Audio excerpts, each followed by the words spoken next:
Hello, and welcome to the NOTstalgia podcast. A podcast where we discuss the retelling or continuation of pop culture favorites as seen through a queer and feminist lens. My name is Eric Lefebvre. And my name is Jessica Tricero. And this week we are joined by return guest, bestie of the pod. You've heard her in Lousy Advice, the podcast. You've heard her in Sad Girls Club. She is Shelby Murray. Please clap. Thank you. Yay. What is that? What's up? Thank you. I feel so validated. I'm like kind of like Tinkerbell. Like if you don't give me enough attention, I will disappear. And because in this there's no audience, it's just us in a room. It's like everybody, this person. Exactly. And then I do disappear. So if you're listening at home, please clap. Yes, please literally clap in your home. Okay. So you're back on the podcast. This is your second time with us. Mm-hmm. You did the Freaky Friday episode years ago, literally years ago. That was a mess. Oh my God, that was fucking years ago. Jesus. That was like oh my God. One of our earlier episodes. It's been so long. I know, but I forget that we've been doing this for so long because literally I've been stuck in my house for 2 years. I know, it's been so long. I'm sorry, my apartment. I do not have a house because I am like every good person in their 30s who's still renting. Is stuck. We're doing Scream. We're doing Scream and Scream. We're doing Scream and Scrum. Duh. What is your history with the movie Scream, Shelby? I'm glad you asked because Scream is my favorite horror movie for sure, but I would argue that it could be like my favorite movie in general. I watch it. Obviously, I watch it like every year around Halloween time. And I'm not like I'm famously amongst our friends, not a movie buff. I've never seen any movie ever except for the ones that I've seen. And this is one of the ones that I've seen.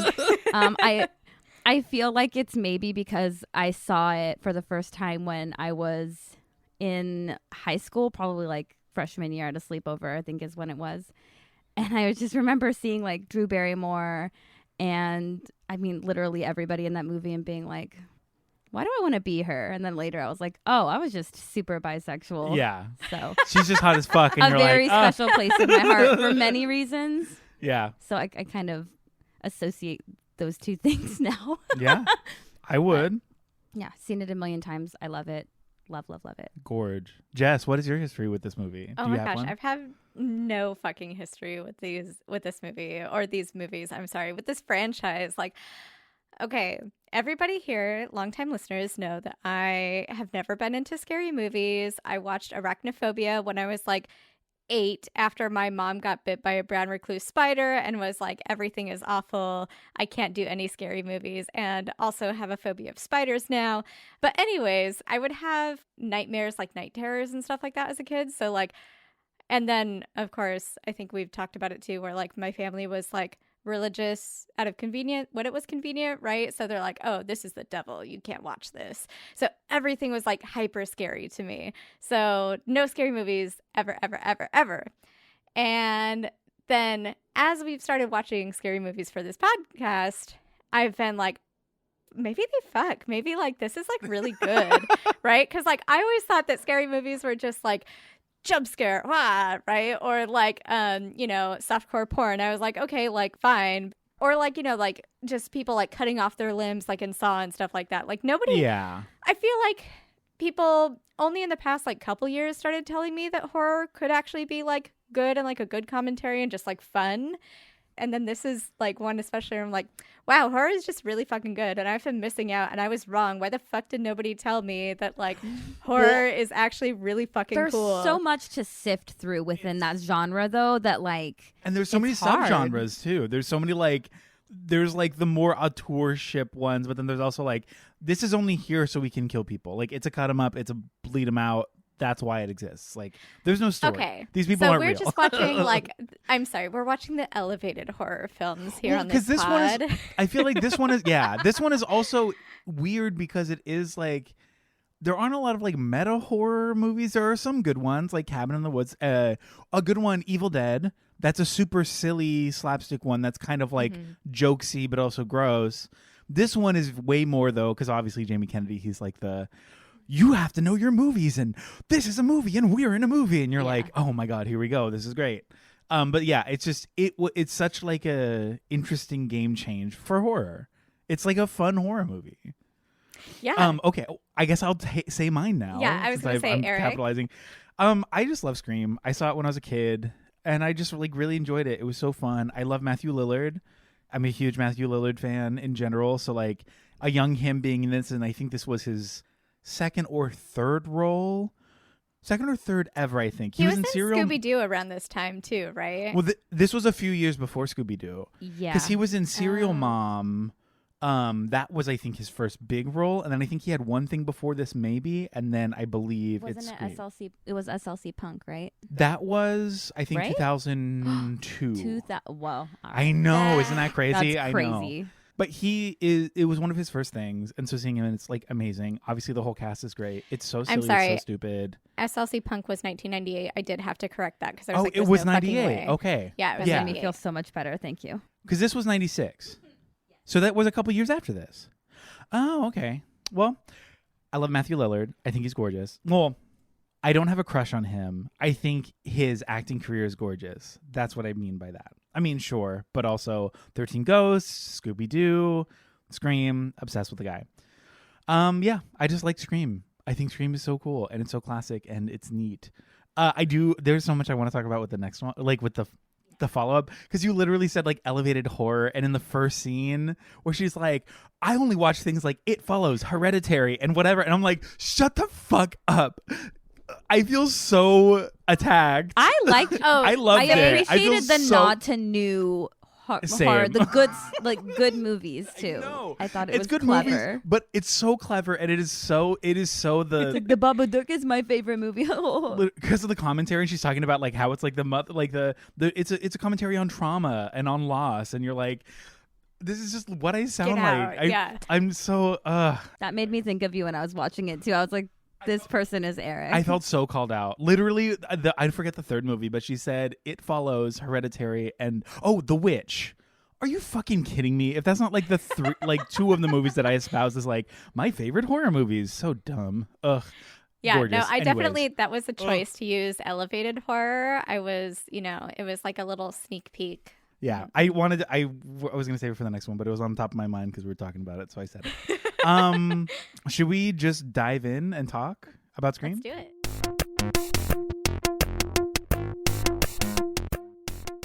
In Woodsboro, California, teenager Casey Becker answers a weird but flirtatious phone call from a stranger.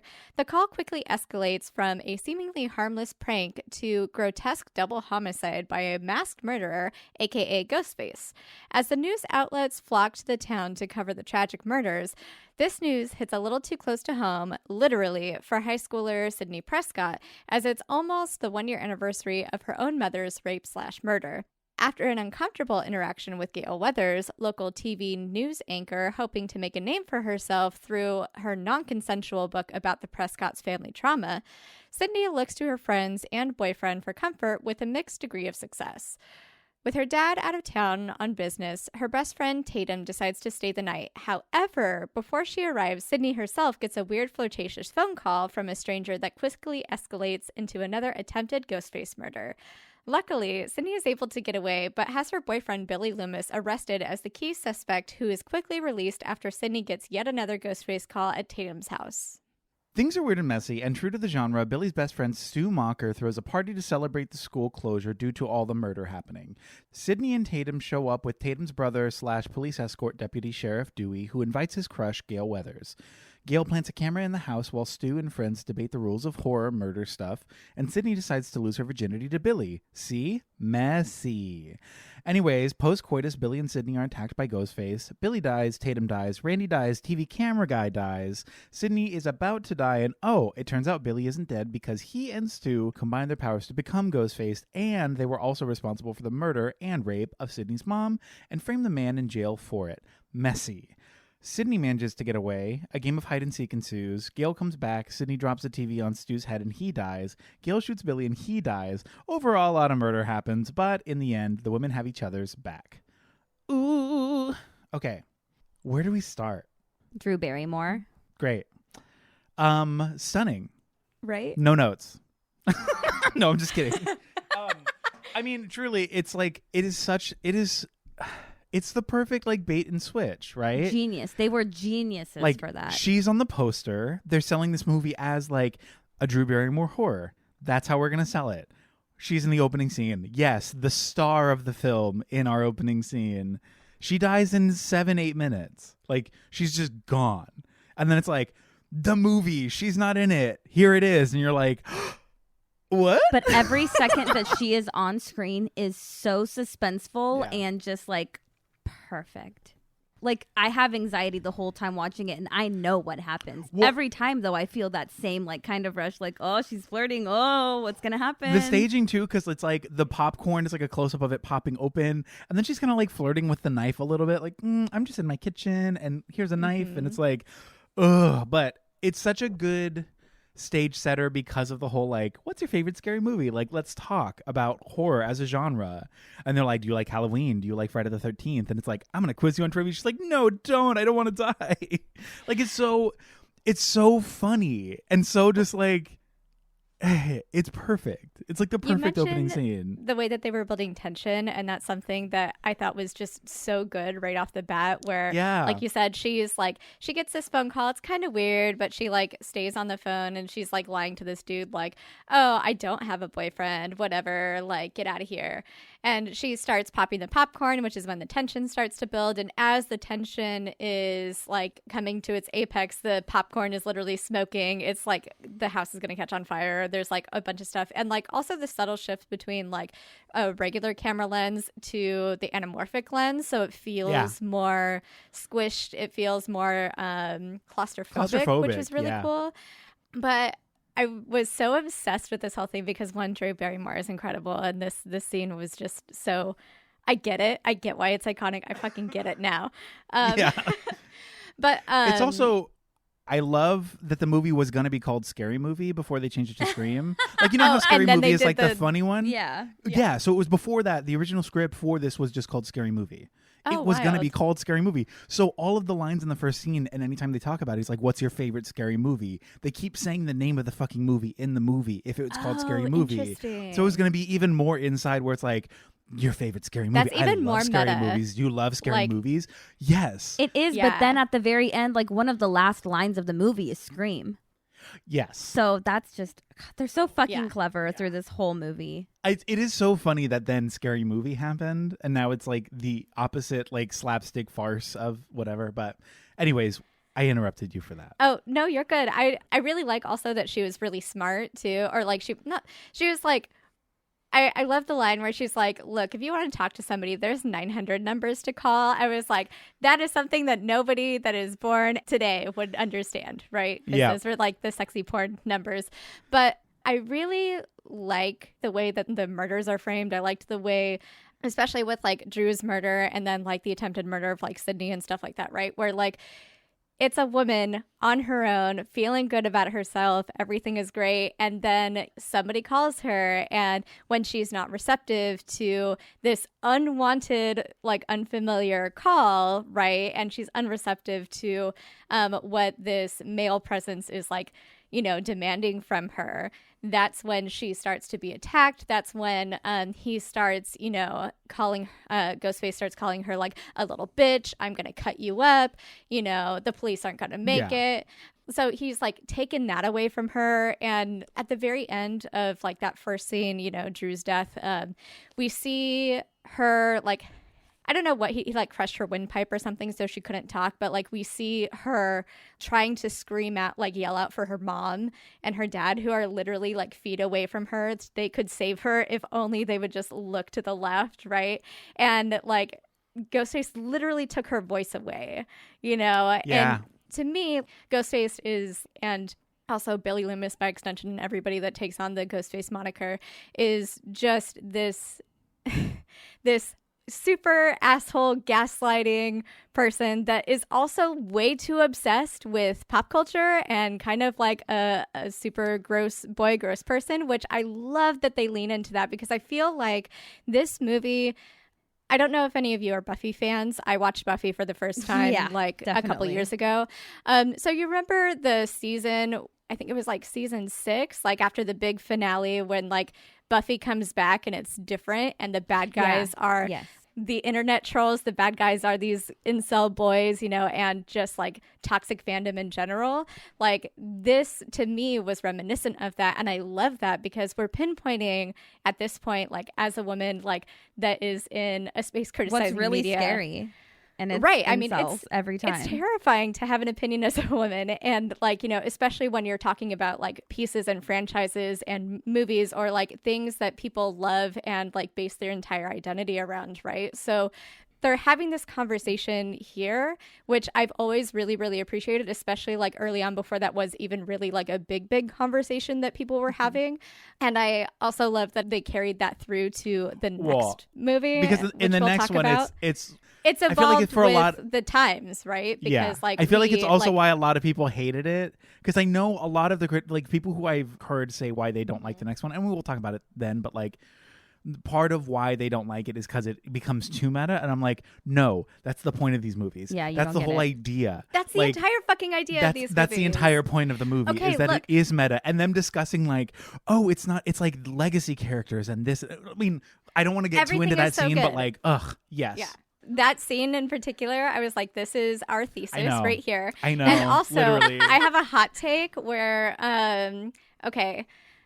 Matrix Resurrections wishes that it was Scream 5. That's what it wanted to be. I completely agree. 100%. That's what it wanted to be. And it we'll failed. get into that later. Yeah. But so I like that we're having that conversation here in 1996 where like fandoms are like starting to change, right? With like, the dawn of the internet and like, the accessibility of that and like also kind of like the anonymity that comes with like, being online and having a username and like being able to post whatever anywhere. Like I like this a lot.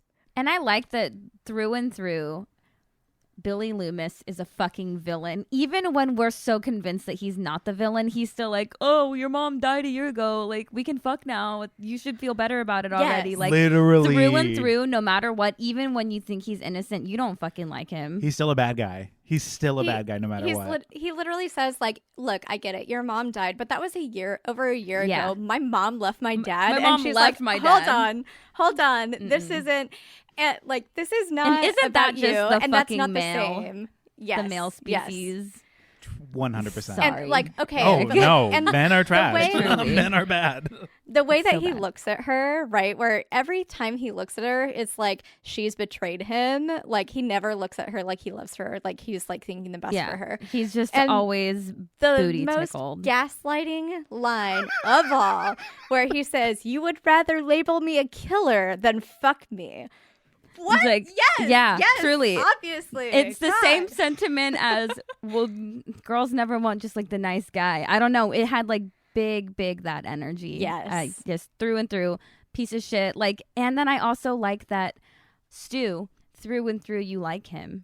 And there's just no way that he's the killer. Like, he's just some fucking goofball. But no, like, I just really loved that dynamic. Well, even and to go back to like Stu's character as a whole, in general, even in the moment where you do realize that he is the killer, one of those moments where like, oh no, did you call the police? My mom and dad are going to be so mad at me. And it's like, you're still like, what a goofball. It's so goofy, but it's also so intrinsic of that idea of like boyish immaturity in this way of like ownership. As soon as the power shifts and it's taken away from you and suddenly there's consequences for actions, it's like, wait, no, I'm actually sorry, and like, don't do that, like, fuck. And then he comes back and tries to stab you anyway. Yeah, and then he's just like, whatever, who Yes. cares? Also, Yeah. I love that he is killed with a TV on his head. Like, I feel like that was so poetic, like, from everything that he... Because, like, his whole character the whole time is like, these are the rules of horror, and this is what you gotta do, and blah, blah, blah, blah, blah. Which, of course, like, and again, I love that they made him and that character and Billy both, like, the villain, right? And, again, he was killed by a television. So great. Love this. Well, one of my favorite jokes, just even from like the first time that I saw it, the whole turn around, Jamie, turn around as a concept is so genius. Like, he's watching Jamie Lee Curtis in Halloween as she's being chased. He's like, turn around. The actor's name is Jamie Kennedy. So it's like he's commenting on his own personhood in the movie, saying, turn around, Jamie, because he's right behind him. It's the double entendre of like, he's saying his own name technically in this, where he's like, turn around, Jamie, turn around. He's Jamie Kennedy. Like, I learned today that they took, for that final house scene, it took them 27 days to shoot that final party scene.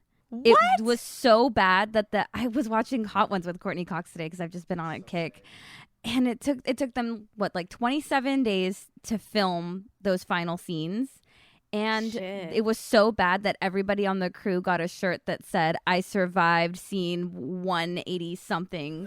Like something so obscure and honestly screams theater nerd. Yeah. Oh, yeah. That it was just like so bad that they're just all famously traumatized from that. That is so funny. You can Airbnb that house. Shut the fuck up. They put the Scream house on Airbnb, and it's in Healdsburg, Santa Rosa. They shot all of this there. Wow. So it's like, yeah, it's crazy. The Healdsburg Square where the police station is, I'm like, I've been there several times. Like, I know this place. The Racer 5 Brewery is right across the street. Like, that's Healdsburg. Nuts. Yeah. So that's where they shot it. If so you guys want to go Should we stay all the just- night at the Airbnb, I was going to say, should we do all do that. it? Should we just do it? we 100% can. should. Oh my God. Fuck Airbnb, but for real, it would be really fun to do it. But like for real though, I love that all of the men in this are dirtbags, and Yeah. that And all of the women are hot and strong. yes, Literally. 100%. I love that. 100%. I was like, Even the men in power, like the cop who's supposed to be like Dewey, he's supposed to be like the one. He's a boy, he's a baby, he's a child, and they make you clear that He's he's Deputy incompetent. Dewey. Like, and he That whole joke, that's perfect. him. Yes. he forever stays a boy too. Like he never really Yeah. grows up. No. But Even in the midst of everything, he's trying to fuck, and you're like, even in everything, and you're like, oh my God. Sincerely. he's at the high school with like dead kids, and he's like, hey, And he's trying to You're in fuck town, this and you're like- woman who arguably was like a bad person. yeah, but she's using him too to get power, and so I'm like, well, okay. Yeah. I have a lot of feelings on them and their relationship. But first, I do want to say that this movie like really like continues to say like, oh, here's the rules, you can't have sex, you can't do this, you can't do this. There's this moment where in the video store they're talking and Randy? Yes, Randy, thank you. He is like talking to Stu and he's like, oh yeah, you think Billy did it? Blah, blah, blah, blah, blah. I think he did. And like Stu is like, what so the good. fuck? You're wild. That's like totally trying to throw him off and everything, which I mean, I didn't see Stu being the murderer. So like that was really cool. But like there's this line that he says, and mind you, he is trying, like, he wants so bad to fuck Sydney. Like, he's like, look, I know she's Yeah. with Billy, but, like, I should get that. He says, there's always some reason to kill your girlfriend. And that scene, that shot is so perfect because in the background, while he's saying this, and he's saying this fucking loud and proud and just kind of, like, yelling it to, like, everybody in the video store. In that scene, like, it's on him, and behind him, a couple of rows back, is a woman that is, like, looking at some movies. And he says this, and she looks at him. She gives him this, like, what the fuck? And she, like, walks out. And I was like, this is incredible. This is incredible. Truly. Because it's like that real was people one of my behind favorite these like moments. goofy characters. Yeah. But yeah, so if you want to know how men in this movie feel about women, it is literally right there. There's always a reason to kill your girlfriend. Literally always. You don't need to explain it because there's always going to be a reason to kill your girlfriend. Yeah. But I still want to fuck her. Here's my fun queer perspective on this movie. And I love it. I hadn't seen it until this time that I saw it. My big take is that Billy, Stu, and Randy are all queer. They're all gay. And here's why. Right off the bat, there's sort of like a goofy lankiness, sort of like Billy's the only one who isn't like Billy's kind of like the rough, tough boy, but both Randy and Stu are both like a little bit like cozy buddy with each other. And like one of the first lines he says, it's like they're in the group together and it's like, oh yeah, before you dumped her for Steve, talking to Stu, being like, oh yeah, you dumped your girlfriend to be with your boyfriend. Like, and the way that he reacts to it's kind of like, not like, oh, I'm not gay. It's like, shut the fuck up. And you're like, okay, that's interesting. I'm into this. To me, this whole performance of like wanting to sleep with these women and wanting to kill them, the performance of the genre is this performance of heteronormativity where they're like, it's not real to them, to these men. It's like, this isn't a construct of nothing. It's a construct of like what's expected. And they're just playing with it. Because even in the end, when they've killed all these people, the way that they react to everything is still just like, it's a game. Do you not see it's a game? We're having fun. Are you not having fun? We're having fun. Like that's the whole vibe. So to me, especially as they're stabbing each other, literally, like that dynamic was very, very. It's even so weird. Even watching it, because I literally watched it today. Because I really just want it to be fresh, because I've seen it so many times, and I'm trying to really not Mandela affect this. So I was like, I need to like really have this fresh in my brain. But watching that today and watching that coy little like, stop, you stabbed me like a little too deep. I was like, this is an interesting thing that's happening that I never really thought about before, because they are very much like that. It's all fake. It's all a performance. And suddenly in this moment, it's like, ow, actually that hurts. And oh, is this what dying feels like? Wait, this is actually bad. And like, oh no, my mom and dad are gonna be so mad at me. Like suddenly it's no longer a game. Suddenly it's real. So this whole performance of like getting to which girl who you want to be with and like just doing whatever, like you can just kill her, she's not real. The idea of being attracted to her is not real. None of this is real. To them, the only thing that is real is them constructing this narrative and performing what they're expected to perform based on the genre given being horror. So they intrinsically and deeply know each rule so clearly and specifically that they, to a T, know how to mask. They know how to front. They know how to be what's needed of them to be. And even Jamie Kennedy or Randy, at the end, what does he say? He says, I probably should be dead. I've never been so happy to be a virgin. Yeah, his final line. So there's like there's already a level of like, for as much as he performs sexuality, he isn't sexual. Even in these moments where he's like, oh yeah, like hot chick, whatever. The only times he's really talking about it is like with his bros when they're all like close. I don't know. It's a reach. There is not a lot of, it's all subtext. There's nothing to like present it as anything that is concrete or canon in this movie. But this time watching it, it was so like prominent. The way they interact, like in the video store too, the way that they're just kind of like, he's like leaning and he's just like, oh, stop it. Like you stop. Like, ugh. Like it's a little femme. It's a little like throwaway. And they're just like, yeah, nothing matters. And then really just the idea of heteronormative performance is a performance. It's not real. This life that they're in doesn't exist. And then it does. And suddenly it's like, wait, fuck, I do exist in this. It makes a lot of sense, like you were saying, like because it's all performance based, right? And performance based on like heteronormativity. And within that, like, what does that mean? That means you don't cheat on your husband, right? So of course Sydney's mom deserved to die. And you know what? This isn't real. So just to prove that we're like, you know, we're just gonna rape her too. Like that's fine. Let's just do this. It's like, why not? There are no consequences. I'm gonna date her daughter. Also, like, because you know, all the shit that they're doing is so awful, and it's the insidiousness of that like sort of psychotic pull where like you're not really here. It's just your body is here. Like this isn't real. This is all fake.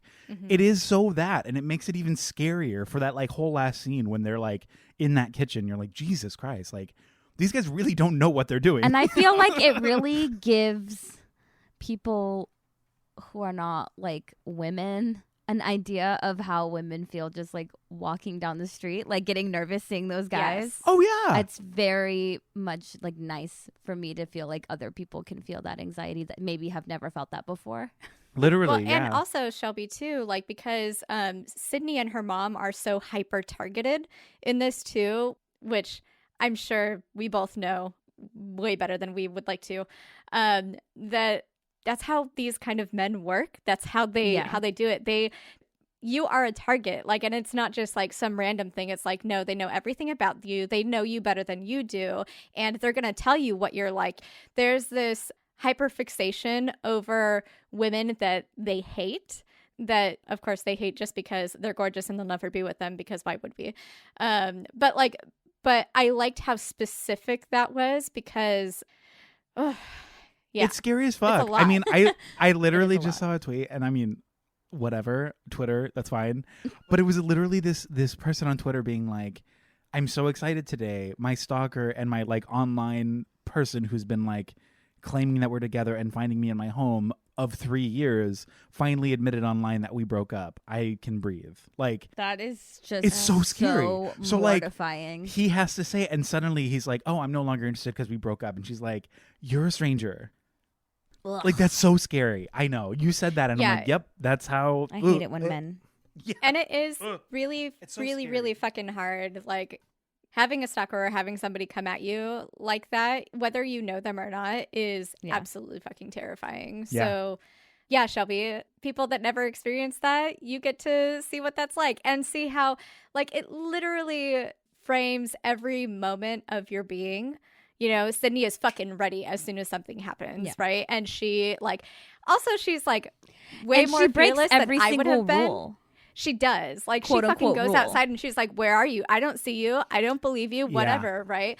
And then also, once people know about, like, your trauma and what you've experienced as a result of being targeted or your proximity to trauma, that's also kind of the moniker that, like, that's how you're externally defined, you know, because everybody refers to Sydney as, oh, her mom died in that rape and stuff like that, right? Like, and then even the girls at school are like, oh, she just likes attention, which is like, maybe she so hard. And so it's like, fuck you. Well, even Tatum, like, and I know she's like trying to be sweet or whatever, like considerate, but like when they're walking up the stairs and she's like, yeah, because it's almost the eve of. And you're like, don't, girl. No, like, Tatum was a jerk. Like, don't do that. Like, she's your friend. Like, talk to her. Also, be cognizant and remember, don't be like, maybe it's like, you're not a stranger to this person. You're not even an acquaintance. You're her friend. Eric, that was just Rose McGowan being herself. I know it was, but still, it's like, girl, that's talk to your friend. because, like, I read that a little bit differently because she knows that this is still a subject that is really, really hard for her to talk about, right? But in every other instance, she has her back. Like, was she a little bit late? Yeah, but her thing was going late, right? Like, so it's not like she meant to be late, right? But, like, when she punches Gail in the face, like, she's like, oh my God, you're such a fucking badass, right? Yeah. When Billy is trying to be an asshole and, like, talk about, like, oh, you won't fuck me, blah, blah, blah, right? I mean, Tatum is, like, right there to validate her intimacy issues and say, hey, it's okay. Of course you have, you know, these issues around intimacy. Your mother was raped and murdered. Like, how dare this person even say that, right? And she's like, as soon as something happens, you know, she's like, I'll be right there. I'm gonna come. You're not gonna be alone. I've got you, right? So I gave her a little bit of leeway because for me that wasn't she as, deserves like, the leeway there, but she was just kind of a jerk at the moment. hyper. I think she's also hyper aware of Sydney's, like, feelings because nobody else is. Her boyfriend doesn't care. Stu absolutely doesn't care. Like, some of those moments where the group is talking, I was like, oh my God, how are you still around these people? It's like, so nasty. It is so nasty. It's like the most uncaring. We're just like, yeah, who fucking cares about your mom? And you're like, why are we friends? Like that is the most unsafe environment. Like, let's not be friends anymore. You know? Yeah. It's just crazy. No, and truly. The other thing that they try to do too, because, like, again, another tactic that these types of men will use is they try to get you to feel shame and to feel like you fucked everything up and everything is your fault, and they try to get you to apologize to them. Even if they're apologizing to you, it's so you say, no, it was actually my fault. And we see Billy do that, right? We see him multiple do times. that at almost every turn, you know? And Sydney thinks she has everything put together, and then somebody, generally Billy or, you know, like, just rocks her world, and she's like, doesn't know where she stands on anything now. And then she, you know, gets kind of guilted into fucking Billy, and then he uses that against her. He weaponizes that against her and says, you had sex with a psychopath because of your mommy issues. Dude, I have mommy issues because you fucked and killed my mom. You fucked my mom, and then you fucked me, and, like, you want to kill us both. Like, my issues aren't my mommy issues. My issues are you issues. Really bad. Yeah, asshole, exactly. Yeah. Yeah, and then he's and like, now you're dead. But movies don't make psychos, they make them more creative. I was like, oh my God. And just, like, the last thing about how sinister Billy Loomis is how good looking he was. Like, they really did it to you. They really showed you what your life could be. Heartbreak I don't feel like, I mean, yeah, serial killer. Like, we don't have, like, your average serial killer from the movies these days, but, like, men like him are everywhere. Yeah. That's so scary. You are so right, Shelby. You fucking nailed that. I've only seen this movie like 500 times. I just am obsessed. It's such a good movie. It's so fun. Like, it's so... Because even some of these kills, like Tatum in the garage door. Hard to watch. It's in so the cat door. funny. Like, they make you watch her face. They make you watch it, but it's also, like, the most silly silly situation. Like, I can't fit through the door. And Yeah, then but it's like, now oh, she's no. hanging. Like, which is terrifying ultimately, but like horrifying. the whole scene itself, because obsessed with, and they make fun of this in Scary Movie, obviously, but where she's just like, oh yeah, are you gonna fucking kill me? Like, oh yeah, oh, so perfect. oh, ooh, I'm so scared, Mr. Ghostface. Fucking Like kill she doesn't me. think for a second that it's actually She's like so just like, Ghostface. it's not. It's like, and then whatever. suddenly he like stabs her and she's like, wait, what? And then and that's why it's so scary. But then like her crying, like the whole door, I can't get over how funny scary it is. Speaking of the scene in Scary Movie, I do just want to talk to it because it is the funniest fucking thing. Do you remember it? Yeah. Where they I mean, make fun of it? unfortunately, those two movies are just Are so really funny. together I did watch that now. movie, so like watching this movie, and I watched that like when it came out, so I was like, Yeah. okay, whatever. It made a lot of things make sense. And so now watching this, I was like, I fucking get it now. Yeah. I get it. Okay. Because this is kind of like, it is already up its own ass a little bit, but it's like in a fun way. But then Scary Movie, that whole scene where she's like, you want to like fucking kill me? And she's like, oh, do you want me to break my arm? He's like, what? And she's like, she breaks her own arm. He's like, oh Yes. no, I'm so helpless. Now do you want me to break my leg and be like, I'm the little sad girl, and like breaks her leg? And she like, he's like stops, he like puts his knife down, he's like, I don't know what you're doing. And she like just dies doing this whole bit where she's like, oh no, I'm broken and I'm bleeding and I'm dying. It's so The two movies funny. don't exist without each other in my Really brain. so. It's like when I'm watching one, the other one is playing alongside Yeah. it, basically. It really was It was so funny. unfortunately kind of genius. It's so good. Yeah, because they're both, I mean, obviously one is way more satirical, but even this, when you're going to kill me, so funny. Obsessed with that. I'm so happy you loved it because I did not know that this was going to be your first time watching through. And I was like, I really appreciate about this movie that I feel like through the years it continues to hold up. Oh, yeah. Because a lot of movies I just watch and I cringe from, like movies that I used to love. And I like that I don't cringe when I watch this still.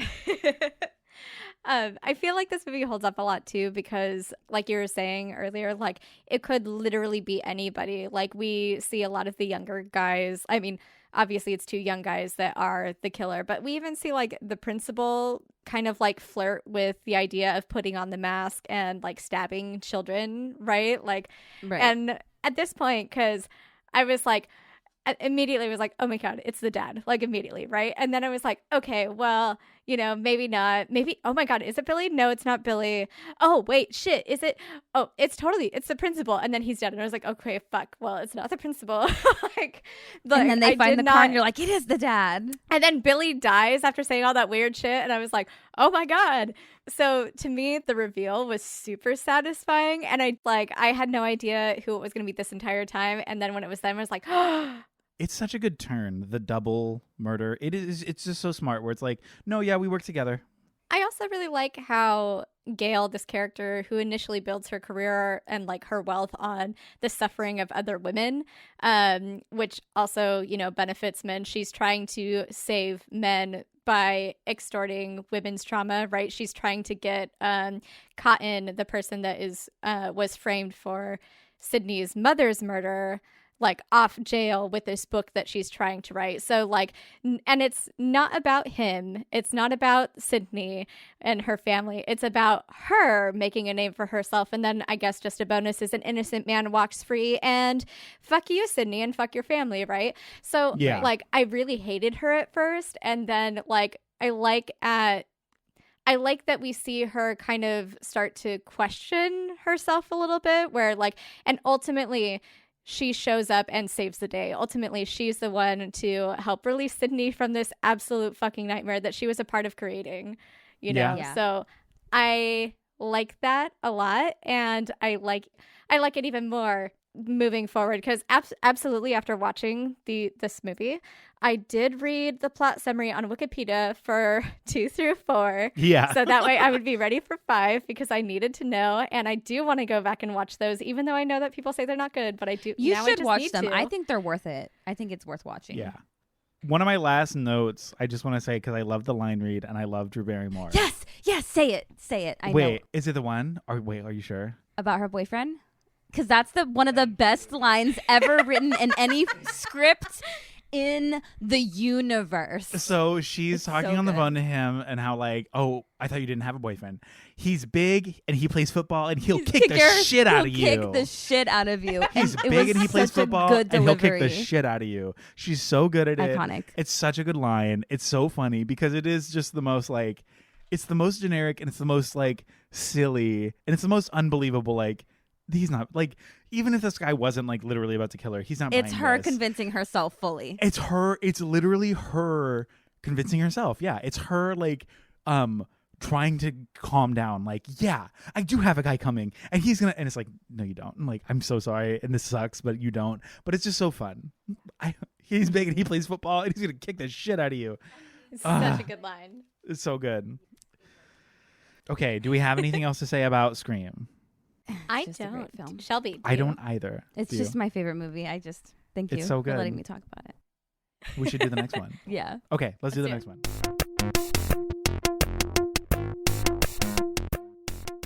In Woodsboro, California, 25 years after the original Ghostface massacre, teenager Tara Carpenter answers a weird, flirtatious phone call from a stranger, which quickly escalates from a harmless phone prank into attempted homicide by yet another Ghostface. Tara's estranged older sister Sam comes back to town accompanied by her boyfriend Richie. For Sam, the attempted murder of her sister hits a little too close to home, as it turns out she is Billy Loomis's daughter, who experiences hallucinogenic visions of her father telling her to do horrible things. With their mom out of town on business, Sam decides to stay in the hospital with her sister, but is also attacked by Ghostface at the hospital. This prompts Sam to tell Tara about the truth of her parentage, and the two make amends. Meanwhile, Stu Macher's nephew is killed by Ghostface, and Sam decides to consult Dewey Riley as an expert on Ghostface to track down the killers before they cause more harm. Dewey, not taking his separation from Gale well, reluctantly agrees to help the group try to work out the killers' identities, which ultimately turns out to be unproductive and ends with lots of hurt feelings. Meanwhile, Ghostface kills Tara's friend Wes and his mother, cue Gale and Sydney. Tara and Richie are attacked again, but saved by Sam and Dewey, who is killed trying to finish off Ghostface once and for all. You've got to make sure you shoot him in the head. Things are weird, sad, messy, and true to the genre. Tara's best friend Amy throws a party, and surprise, her house is the scene of the original Ghostface massacre. Sam, Tara, and Richie show up on their way out of town with Sydney and Gale on their tail, ready to take their revenge on Ghostface for killing Dewey. The party ends, several Ghostface attacks happen, Amber reveals herself as Ghostface, killing her friend and also shooting Gale. Also, Sam is stabbed by her boyfriend because, of course, he's the second Ghostface. It's then revealed they are huge fans of the original stab and orchestrated the whole attack to play out their fan fiction starring the original cast and spark a new, better stab sequel. See? Messy. A lot of murder happens, most notably Richie and Amber, but the sisters Gale and Sydney have each other's backs. So, this movie's good. It's good. It's This good. is a very good movie. I was Off the so bat. surprised. I'm obsessed with the opening kill scene. Mm-hmm. And immediately on the phone, when he's like, oh, yeah, I heard you like horror movies. And she's like, well, I like elevated horror, blah, blah, blah, that whole conversation. And then they immediately call out the like, oh, didn't Stab start with a kill scene? I feel like that's part of the genre. Like, the movie opens on a kill scene. We're open on a kill scene. Boom, boom, boom. Love it. Obviously, it follows. Obviously, Hereditary. Obviously, The Witch. So stupid. Obsessed with it. It's so present. It's so here, and I feel very seen and called out and whatever. The Babadook, so funny. Like, I love the Babadook. You're like, yes, amazing. This is iconic. It was such a good scene. It was such a good scene of like. I loved how she's like, she thinks she's safe. They did a really good job, I think, of integrating technology into this story. It is essentially almost the same story, like the bones of the story, right? Like the beats are so similar and so the same, except like, okay, cool, we have technology. So she's on the phone, she's texting her best friend, and she's also like, you know, when he starts to get threatening, she locks the doors because she has a smart home, of course, and then The freaking app. they unlock. Genius. And she's like, oh my God, no, oh my God. And then when she's texting Amber and they're like, oh, you think this is Amber you're texting, Well, right? And literally, I thought that was so genius too. And so scary. And then she actually is the murderer too, which is so fucking cool. Like, yeah. That was genius, and that built so much tension. And I was like, oh my fucking God. Oh my God. That was really good. It was super scary. Yeah, just the like texting with the like, this guy keeps calling, and then the text is, you should answer it. And she's like, how did you know he's calling right now? And it's like, oh, you think this is Amber? Like, oh, so scary. So scary and so cool. And it's just so genius because in the same way that Matthew Lillard has the moment where he's like, this is how you gut a fish. He's like, what? I like to fish. And you're like, this guy's not the killer. This is just some goofy fisher guy. You see Amber and you're like, oh shit, they're going to kill her. Like, that's your thought. The whole movie is Amber could die. Yeah. And you spend the whole movie kind of piecing together who is related to which legacy character. Yeah. And eventually I'm like, they're going to reveal that Amber is like this legacy person. Yes, 100%. She's related to someone for sure. We just don't know yet. And the turn, I loved how quick it was when it's just like they're standing there. She's like, whatever. Just like shoots. And it's like, it's me. And you're like, that was quick. Wild. Fuck. It was just well done. She's like, fuck it.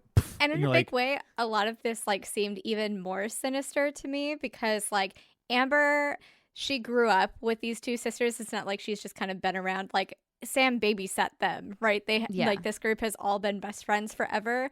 So like talk about like targeting, right? Like holy fucking shit. Talk about the subcultures of fandom within Reddit.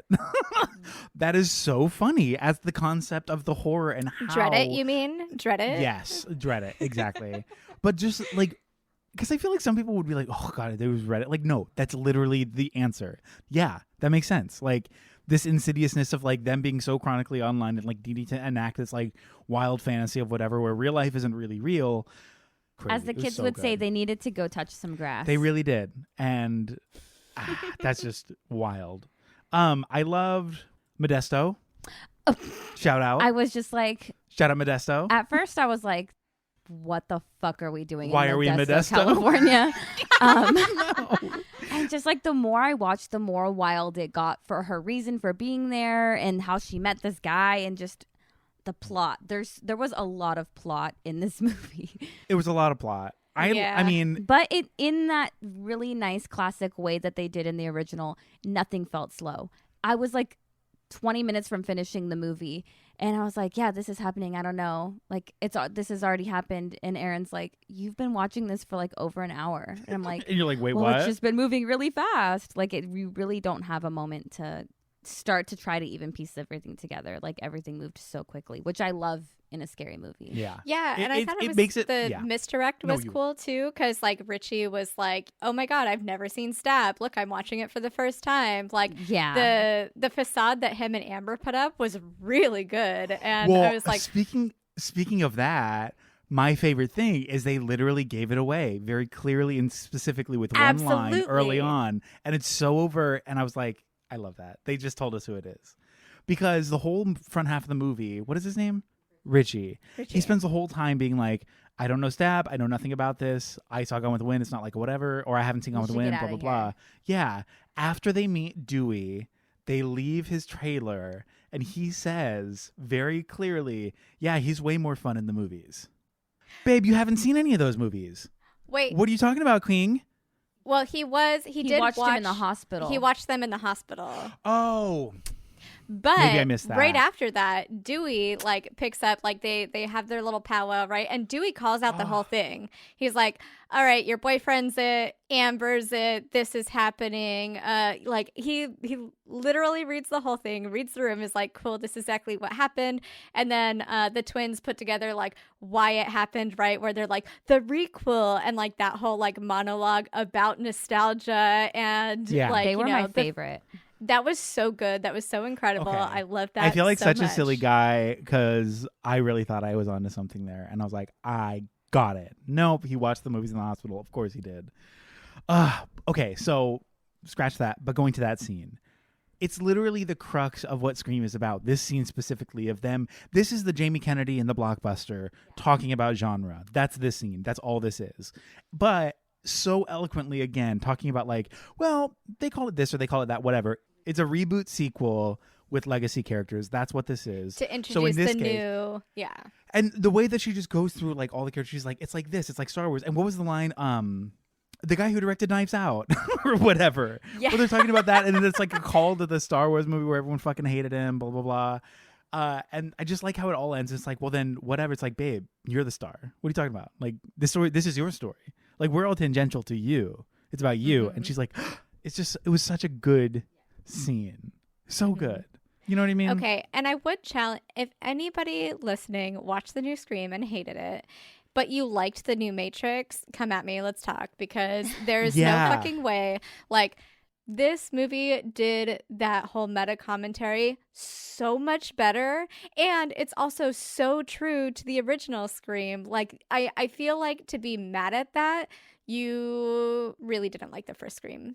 It's so beautifully brought us into this time. Like, yes, 90s, great aesthetically. We're like pretty much back there anyway.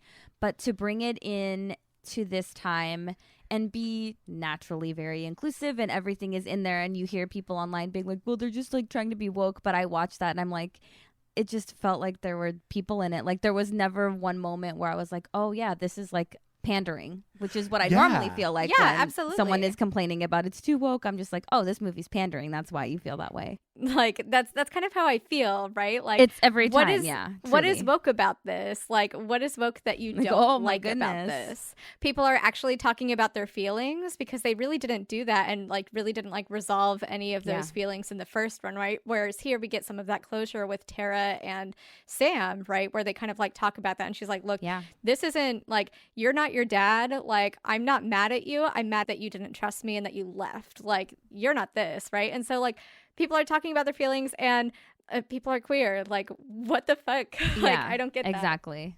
And back to the queer characters, and just my favorite characters, the twins being Randy's niece and nephew, and also very much being like, you know better than this. Like, where's your protection? You're going to go and find that girl? All right. Well, you're going to die. Like, very much being matter of the fact, like, you go find her, but like, can you bring a weapon or something? He grabs the fucking candelabra and is like, cool. That element so of they the were just story, so entertaining the whole movie for me. They were fantastic characters. In the exact same way that Jamie Kennedy was. Yeah, literally. They totally had that spark that he had. That was my favorite implementation for the characters, was literally like the rules idea. Yeah. Like, as soon as they established like, oh, they're going to treat this like a movie, so we have to treat this like a movie, because that's the whole point of this thing. Don't go anywhere by yourself. Do not go in the basement by yourself, you fool. Oh, you're going to go chase some girl? Yeah, you're going to die. Like obvious rules. You've seen these movies. We've all seen these movies.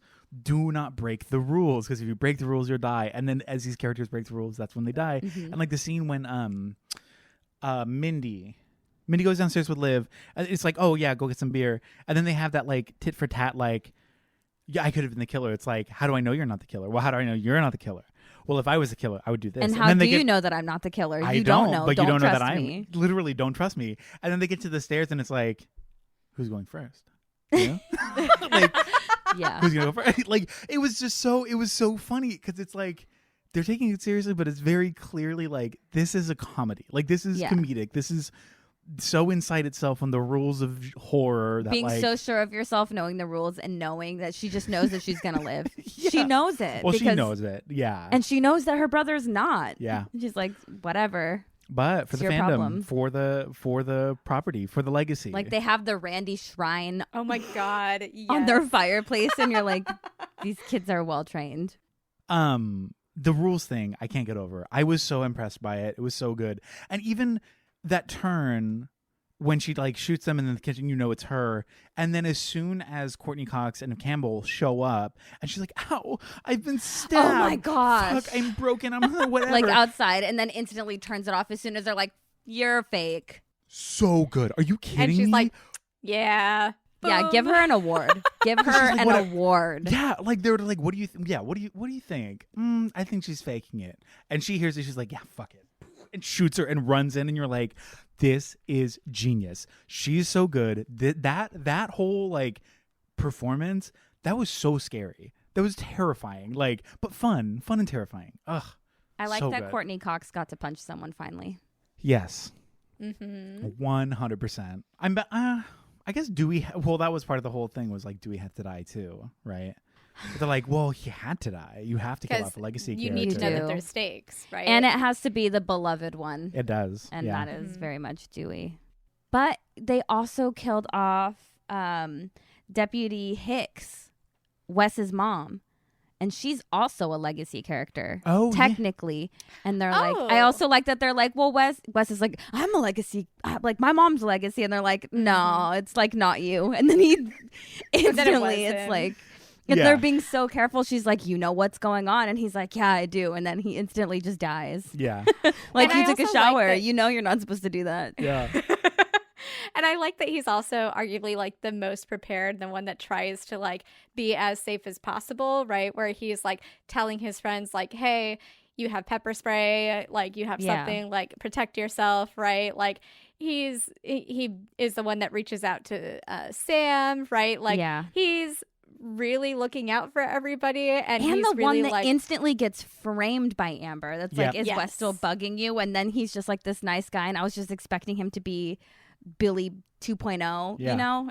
Just really, they really did a great job of confusing the hell out of me in the beginning. I also do like that they make, again, all the cops not likable. And like, they kill a lot of cops and they in do, this. which we love. Like, they off a lot of them in this. Literally every time. And again, when like after the whole scene happens, I want to talk about the Deputy Hicks. I want to talk about the mom in a second. But after they die and she shows up to the house, the cop who's supposed to be watching her sister is there. It's like, gone.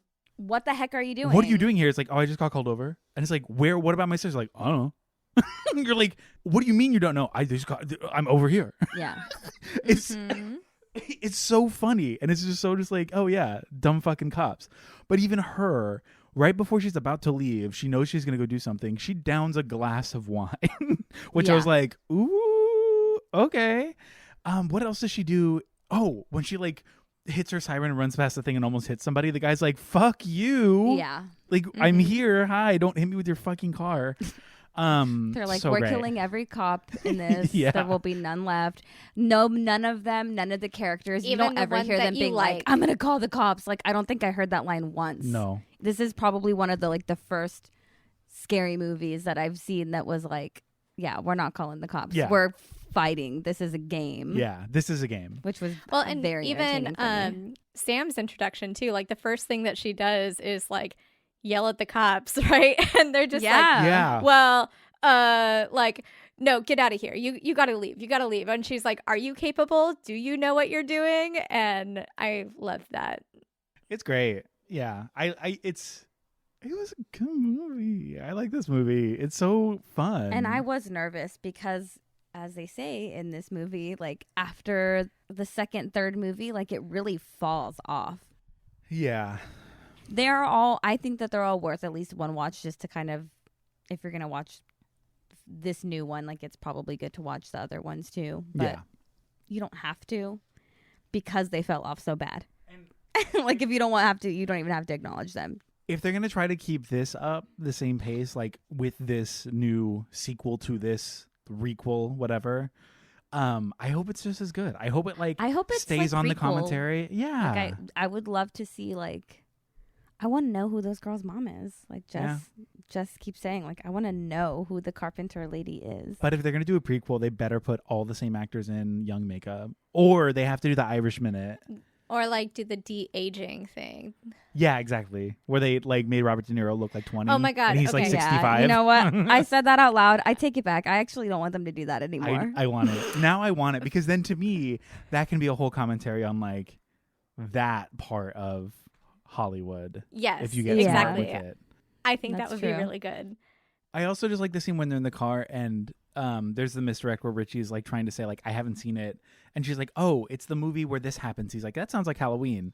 And she's like, no, but it's like this. It's like, well, that sounds like Halloween. And she's like, no, but then this happens. And he's like, so it's Halloween. And she's like, you know what? It does sound like Halloween. Yeah. It's just a funny, another little quippy thing. Did you ever watch? Did either of you? I guess probably not you, Jess. But did you ever watch? Because Netflix does like the movies that made us. The Halloween episode of Movies That Made Us? Yes. Great. And fantastic. it is just, and they even talk about it, that there's the blueprint. Yep. And Scream does such a good job of using that blueprint and being so self-aware about it. Yeah. Just like in the original, to call back to like Jamie, watching Jamie Lee Curtis and being like, turn around, Jamie. When they completely not stole, but like the whole plot is the same. Yeah, It's the same they're movie. they're paying homage to the idea of like the classic well done horror, which also, it's so funny that is blue, because like excellent movie, Halloween's fantastic, but Jess, if you ever watched that episode, they barely got that shit together.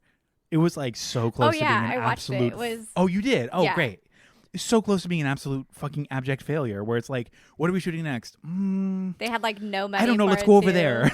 Yeah. They're Literally. like, there's not one person that played the killer. No, it's like that one guy, and it's just like, what are you doing? Oh, I don't know. It's Some like, can you stunt put on guy. this William Shatner mask and go stand over there? He's like, okay. Yes. And then suddenly it's like, and then that's suddenly the scariest movie.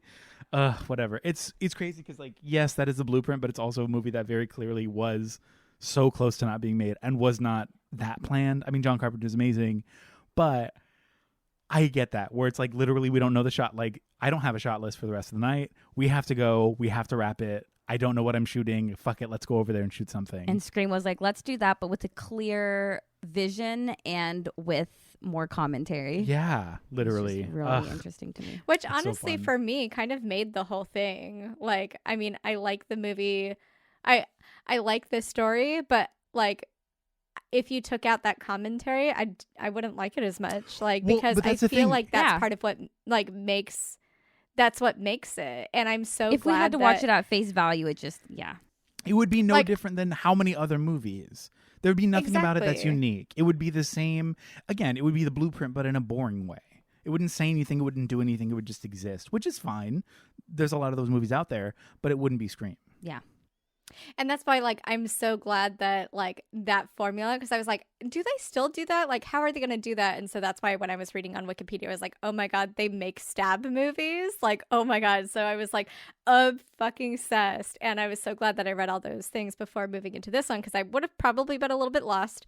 But, like, I like how all of these things and all of these concepts that they had for the first one, how they just evolved that, like we talked about with like the phone and the texting, and with moving just from being a movie geek, you know, like in the 90s, to like being like a Reddit rat, you know, that's like hyping each other up on these like non-existent things, or you know what I mean, like A literal fanatic, yeah. literal, yeah. But like how, like, again, toxic fandom is still the villain, right? But Yeah. toxic fandom itself has changed, and the way that victims are targeted, right, that has changed, and it is even more intentional now, right? How there's like a meaning behind literally everything and every move, because these people have like thought all this stuff out, and like literally we see that. And so the evolution of these things and of these concepts and these ideas, even on like that meta level, like where, you know, again, they're talking about the requels. I think it was so fucking brilliant, so smart, and I think it was just such a good sequel. And I mean, even like what is the guy that they kill? Like, he's the second death. He's the first death technically. The creepy guy in the blue Camaro. Oh, that's Stu Macher's yeah. nephew. Stu Macher's, his nephew. Yes, so the nephew. I also like that, like, they set him up to be like the lascivious man, like the creepy like predator. Yeah. Like similarly to Billy in the first one, like where it's like all of these guys are trying to just like grab women to fuck them. They are not people, they're objects. He represents all of that. And right at the beginning, it's just like, And they're like, we're not doing that. literally kill the idea of that in this movie. He's gone. Exactly. But also, the way that and this just is from a technical level scares me. As horror movies have evolved, they've gotten, instead of like the languishing of like say in like Suspiria, like the stab, like I'm being stabbed and like, you know what I mean? It's just like that is so much scarier. Yeah. Like him walking up behind him and just like in the neck, like I was like, Yeah. oh my Yeah. God, like that scares the shit out of me, because it's like, oh, that's real. Fuck. Oh my God. Like it's so scary. It's so much scarier. It fucks me up. Every time I see a movie where it's something quick like that, I'm like, I cringe, I sweat, like it's so hard to watch. Yeah. I will say my one gripe was that I really wanted Sydney to die because she made it so long. Oh, yeah. I really love her character. Don't get me wrong. It's not anything to do with me just wanting to see that character die, but like for the story's sake, because in the way that they were like fans and they were like, you never died. Like you made it through every one. Part of me was like, yeah, she has made it through every one. Yeah. That's weird. And I kind of did want to see it happen. I don't know. Like, and then part of me is like, that's toxic. Why do I feel that way? No, but that's not toxic. I do think that is like such an embedded storytelling thing where you're like, you need to close the arc. You've said this whole thing. You're still leaving it open for more movies. And I'm like, you could just do this one and you could stop. Literally. Because I mean, they've already greenlit a sequel. I do think that would have been the perfect close where it's like, we have our character from the first one. Now she's here. There's been this commentary like, how have you survived? How have you survived? How have you survived? Close the chapter. Close the book. End of story. She's over. The story's over. Yeah, especially I felt like it was going to happen too because like she was being so comforting to Sam. She's like, hey, I know what you're going through. I'm here to talk. It's okay. But you can't run from this because it's just going to follow you. I'm here to help. I've been through this. I've got you. I left my kids for this, you know, like from the queen of running.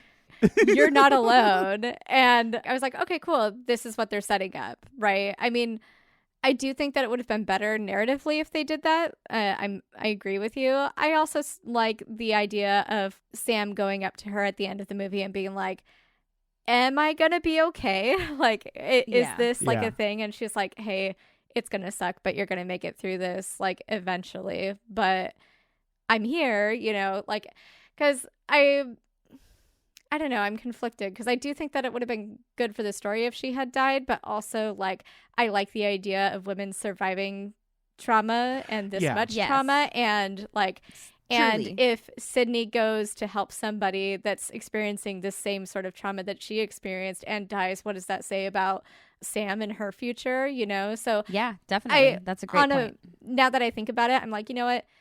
Would it have been narratively cool? I would have accepted it, but I do like this a little bit better, like as a story. We got the gorgeous visual of all of these women at the end of this story. Yes. Like perfectly framed, where it's like the two of them and then the sisters, and they're just like, we survived. And you're like, oh yeah, especially for horror, where like the crux of most of these movies is like, kill your women. Yeah, like what are we most of the people How that died do this? were like all men, insane. right? Yeah, like pretty much. Also, Gail's face when she finds out that Dewey died, I fucking cried. Like, I had just met these characters like 2 hours ago. And like, I read about all of their relationship online. And I was just like, just fucking weeping. That was a really hard scene. Also from a and especially like talking standpoint. Oh, I was just such a like. I try really hard to not feel like I have parasocial relationships with celebrities. I do. But Courtney Cox and David Arquette. Oh my God, David Arquette. I don't know how I could have ever forgotten his name. I loved them together just like as a couple so much because they were together for so long that to like see them having their moment together on screen, I like was very, very much teary-eyed. Like just knowing like they had done an interview that was like, it was, you know, very cathartic for us. And they like still have their teenage daughter that's like gonna be the next big nepotism baby, I'm sure. Coco Arquette. Wait, like that, what the so name they were like married. that. They were married in real life. They were together. In real life, they were together shit. they met on the Scream movies. So I was such a fan. So to see them on screen together again, because I was like, maybe they won't even do it. It was just, it was a big treat for me personally. That makes me even more sad, especially like when Gail like talks to him, right? And she's like, tells him you were a lot of things, but you weren't a coward. It would have mattered if you told me that this wasn't for you. Like, I cried then too. God, like both of them just like not even having like the full context of their characters, but just like seeing these snippets, like the chemistry between them like totally makes sense now. And it's like, wow, okay. Yeah. And him dying before they could get back together and fix it after having that, for me was just like, they're never going to get back together in real life either. Good for me. So while I said I try not to have parasocial relationships, obviously I'm working on it. It's hard. No, because I feel the same way, especially with them too, because they were very much, I mean, they were together from 1999 to 2013. So they were together for 14 years. So that, I mean, that's a good chunk of time. They were together for a while. It was a lot of my life. Yeah, I mean, yeah, like us growing up largely.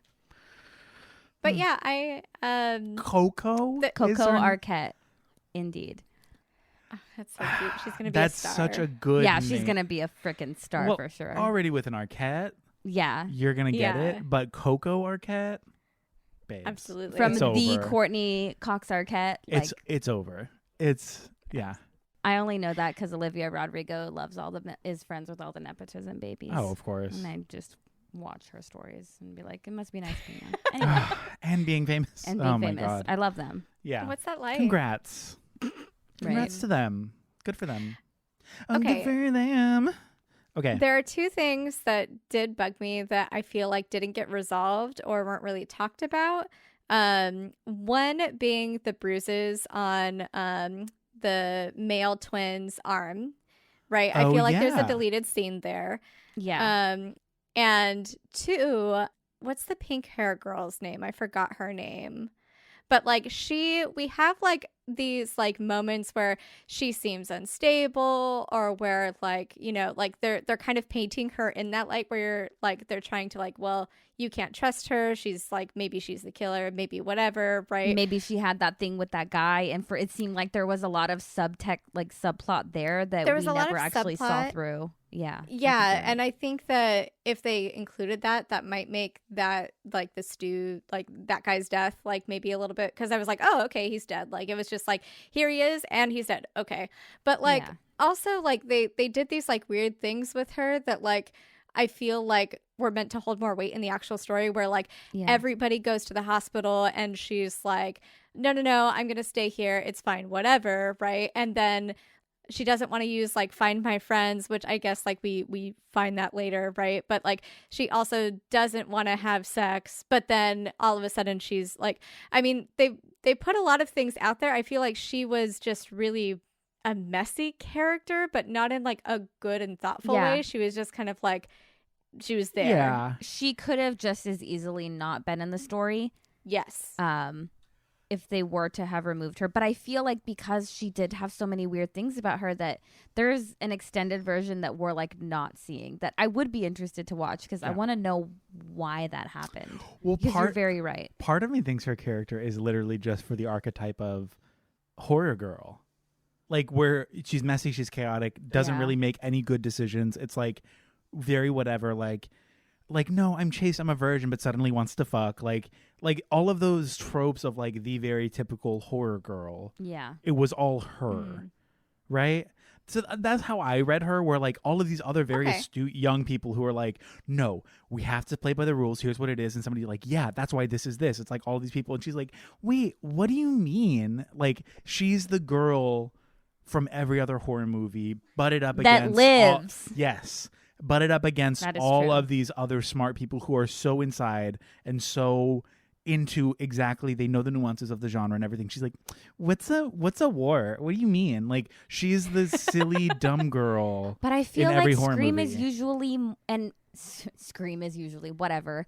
But like they historically always have something that explains it about the character, It's right? true. They didn't. And she doesn't really have that. She doesn't have that commentary from other people, usually other characters that are like, hey, you're fucking up. Just the one scene where they go back and forth. But even then, you're not entirely sure she's not the killer. Like I think it was Yeah. really just for the plot twist of it all. But it did kind of lack there. Yeah, Like, in I And wish- I feel explaining like it. she I doesn't. wish they had called it out. To me, she doesn't fit that archetype as well because she like, I don't know, she isn't ditzy. You know, she. I feel like she is smart. Like there is obviously some baggage and stuff, but like. I feel like there was definitely something there that Yeah. was removed or that they took out or, you know, and I feel like without that context for that character doesn't need to be there. You know what I mean? Because what did we Like, know? She was new girl. She was love interest of the guy. Don't really know how that happened or why, but she was also with these other guys. There is Yeah. We're very spoiled in the first movie with everything kind of making sense and some other character comes in and makes it make sense. And for her, we never really got that. And my last thing about this movie also is that Wes was also like quote unquote one of the higher build people on it because he's in that band Wallows and like Oh yeah. He also was like somebody that they were like, oh, he's gonna be a main character, and then they like kill him off. Kill him early. Which Because I he was love that they 13 still Reasons do that. Why. 13 Reasons Why, yeah. Yeah. I forgot about Didn't him. even know. The same way you forget about Drew Barrymore once they start stabbing on Yeah. someone else. I mean, I do like that they didn't do the same, like, kill the girl right at the beginning. Yeah. Because it's already been done. Yes. We're subverting it. She survived. You're like, Yeah. oh. You're like, oh, crap. And who is, I mean, not to be And a- she's less relevant. She's still less relevant to the actual story. Yes. Like, she's just the first attack still, Mhm. which I She like. just sets everything in motion. And because in my head, I was like, well, if they're going to kill her, who is she? I was like, not to be a dick, but I was like, this is not Drew Barrymore. I was like, she is not as famous. I was like, how are we going to get away with this in this? I was like, this girl is not it. But then she survives. I'm like, oh, good. They didn't do it. Good. Then good for you, Olivia Rodrigo. You had a great scene. I did Killed think that it. it was very funny that Sam resolving her being the daughter of a murderer, a mass murderer, was her killing a mass murderer. Yeah. Yeah. Right? Like the whole time she's like, oh my God, what if I'm like my dad? What if I'm a bad seed? What if like, you know, like my mom was unfaithful? What if I'm like, she has all of these like questions, right? Absolutely. When you find something absolutely heartbreaking about your lineage, you would have all of these questions, right? But she like then starts blaming herself and doing the whole thing. And she's so ashamed and so ashamed. And then once it comes out, she starts referring to herself as Billy Loomis's daughter, right?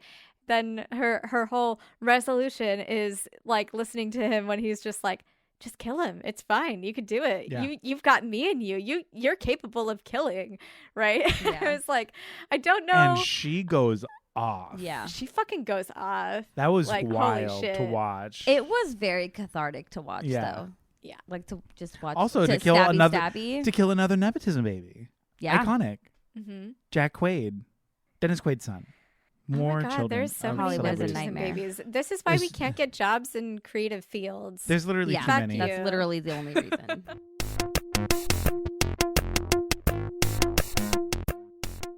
We're back. We did it. We made it through. We screamed, we screamed, we scrummed. Scrams. Scrammed. Am I taking the lead on this? Should I take the lead? Is that crazy? Oh my gosh. Yeah. I mean, you can, or do you want me to do it? Here, you go for I feel like I'm breaking the you go for it. You do it. I feel like I'm I breaking guess the I rules. usually do that, huh? I'm not used. Okay. Yeah. Okay. So we're back. We made it. We're back. We screamed and scrummed and screamed and scraped by. And Scram. here we are. 1996 Scream. Eric, who was it for? That's a great question. I was gonna say for the genre, but that seems vague and not funny. So I'm gonna say it was for. I don't know who it was for. Wow, this is the first time that like I've asked you. because I don't and because I I don't think you had really a- yeah I don't really know. Like I was gonna make a joke about Jamie Kennedy, but I couldn't land it, so I didn't say it. No, it's for all scary movies everywhere. Because it's like a reinvention. It's for the of- genre. It's for the genre. Yeah. It's for the horror genre. That's what I should have stuck with. Shelby, who do you think it was Shelby. for? I have an answer. I sincerely think that it's for the girls and gays. Oh, And that's Better. the end of the end. That's like the end of the answer for me. that's correct. Thank Yeah, you. Very good. I What do will you not. think? I will not be elaborating. What do you think, Jess? I have two. One, it's for Neve Campbell Okay. for her career.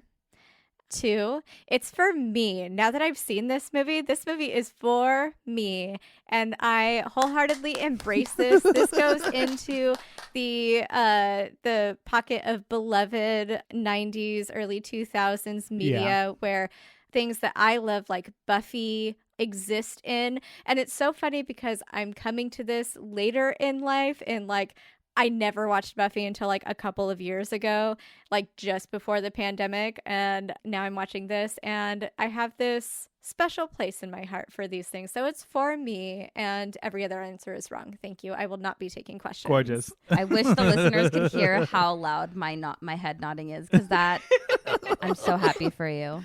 It really is. It is a part of the 90s culture. Genre aside, it is Yeah. such a seminal piece of Well, media. and it's so cool because like in the 90s we were getting so many depictions of like fake girl power and fake feminism and things like that, and this is not that. and it's like Sincerely. not even, it doesn't even say like, hey, we're feminists, blah blah blah. It's just like, this can is the feel story. it. Yeah. So anyways, this goes into that special place in my heart. So thanks, Scream, for existing.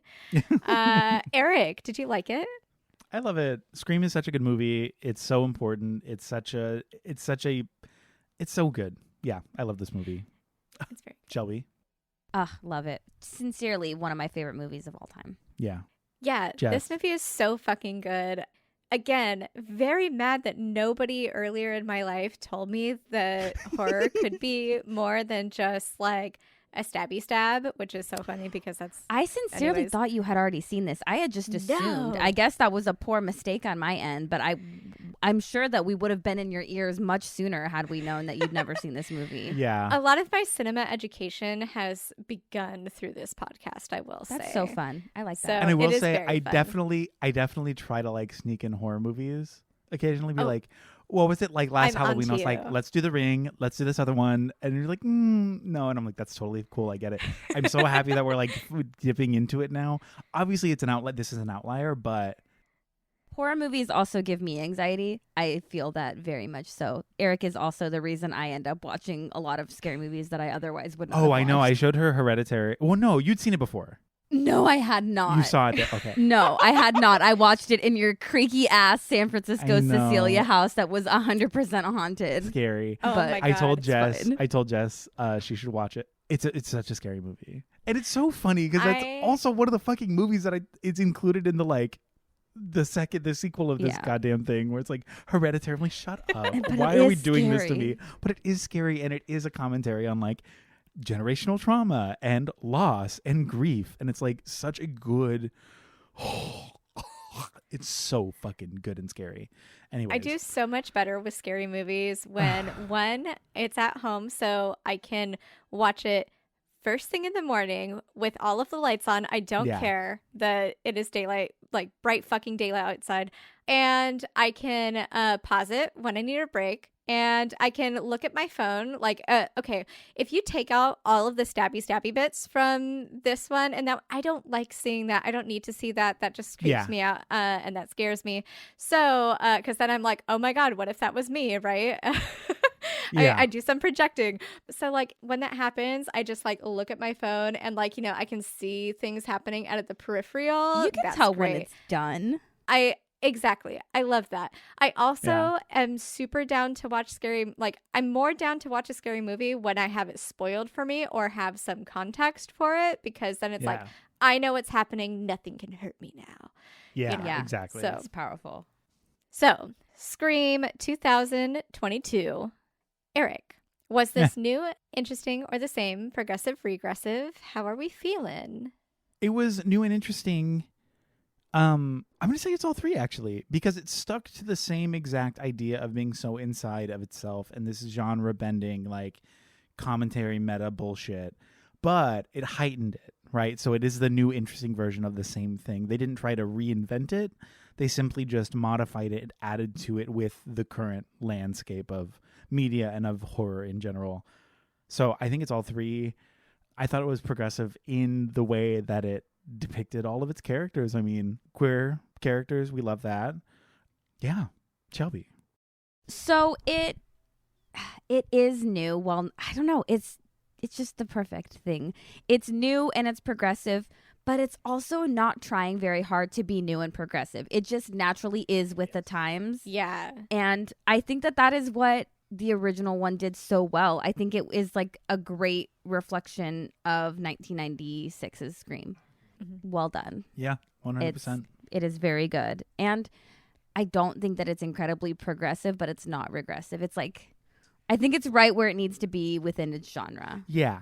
And yeah. that's super, Because most horror movies are just horrifying, quite frankly. Yeah. In just everything. Every regressive way possible, usually, to me personally. and that's Sorry. like a really, really good take, because like when you said that, I was like, I totally agree 100%, because like it's not, you're right, it's not trying to be progressive. It's not trying too hard to do all of these things, where when they bring back these movies, they really are trying. Cheaper by the dozen. We just did that in the last episode. And Matrix Resurrections and all of that. Like, they try so fucking hard. And this one doesn't try. It just is. And it just is a good fucking movie. And I think that that's what makes it honestly more progressive, because it's not like, look at here, we have a gay character. It's like, I'm gonna sit on the couch and smoke weed and make out with this chick. Like, and they weren't like, hey, cab. They were like, here, these cops died. These cops are dumb and they're stupid. Bad. Yeah. And they're just bad at their job. And you're like, hooray. Yeah, it was just really well written. It was new, interesting, also the same in all of these same places. And then, like, you know, breaking those moments that you were talking about, Eric, where it's like the beginning, Tara survives, and then we kill Stu's like connection and all this stuff. Like, so it's taking these same beats and like taking them away to, I don't know. It's very good and it's cool, and I was into it. So yeah, same. Eric, who do you think this is for? /Stab Films subreddit. It was for Stab fans. It was for the Idea Fanatic. It was for Toxic Fandom. The Stab fans. The Stab fandom. That's what it was for. Who do you think it was for? I think it was just for the culture. For the culture, yeah. There is a very specific culture around these movies. And I think that it was quite... They weren't trying to get a new audience. No. It was for the culture. It was for the culture. It really was, yeah. Jess, who do you think it was for? I think it was for Dreadit, 100%. I love movies when they call out toxic fandom and toxic fandoms that have been built around them, even like video games and stuff like that. Whenever a piece of media that, you know, becomes so big that it is co-opted by like assholes or people that turn it into something that it's not, or, you know, I love the call out. I love that they did that, and I love that it's done in such a direct way to where like everything that those, like, once the killers were revealed, it was like everything in the set was like, this is so good, this is perfect, I love this, like that, really like good. That switch to like just absolute fanatical, like this is so great, nothing is real, like, you know, which is also ties back into the first one, right, where like nothing is real, you know, this is where we're at, you know. Also, you know what people love more than a shitty whatever? A based on a true story or whatever. Like the line about the based on a true story, I was like... And it is so much scarier. It's scarier, yeah. Did you like it, Eric? I really liked it. I thought it was fantastic. Granted, I still like the first one more. I still think the first one is a better film. But this one was really fun, really well done. I thought it was really good. I really liked it. What did you think? Yeah. Did you like it? I liked it. It exceeded my expectations beyond measure. Yeah. That was enough for me to be like, okay, this is great. It's a good movie. Original movie, obviously, still OG is always going to be the best. Yeah. It's still better, but this is a nice, like, it's a nice conversation with it. Like, they're in conversation with each other in a nice way. Jess, what do you think? Did you like it? Yeah, I totally agree. I really did love this. I did not expect to love this as much. Again, we don't have a lot of luck with sequels, requels, anything coming out and actually being good or having anything of substance. So this was such a treat. It was so cute to see the whole cast together again 25 years later. And I, of course, liked the first one more, but I think that this was a really good sequel. Thank you all for listening. And thank you, Shelby, for hanging out with us. This has been so fun. Thank you so much for letting me weasel my way onto this episode, because when I heard that you were doing it, I was like, oh, hell yeah. I gotta be there. So thank you. Like, you were in my living room and I was like, oh yeah, we're doing these movies. And she was like, oh my God, Scream, I'm on that. This is my episode. Thank you. Way. We have to. Way. Sorry, do we cuss on this podcast? No, cuss the shit. Cuss the shit out. Cuss the shit, cool. Cuss the shit out. What the fuck? Don't forget to rate and review us wherever you get your podcasts and follow us on social media. Duh. I'm scary. Artwork and music is by Eric Lefebvre, editing by Danny Barkley. And thank you again for listening. And thank you, Eric and Shelby. Thank you, Shelby and Jess. Thank you, Jess and Eric. Oh my gosh, we're all so thankful and it's so cute. And remember, stay cute. And stay critical. Goodbye. Bye. We'll see you next time. Bye. Goodbye. Goodbye. Goodbye. Goodbye. Goodbye. Goodbye. Goodbye. Goodbye.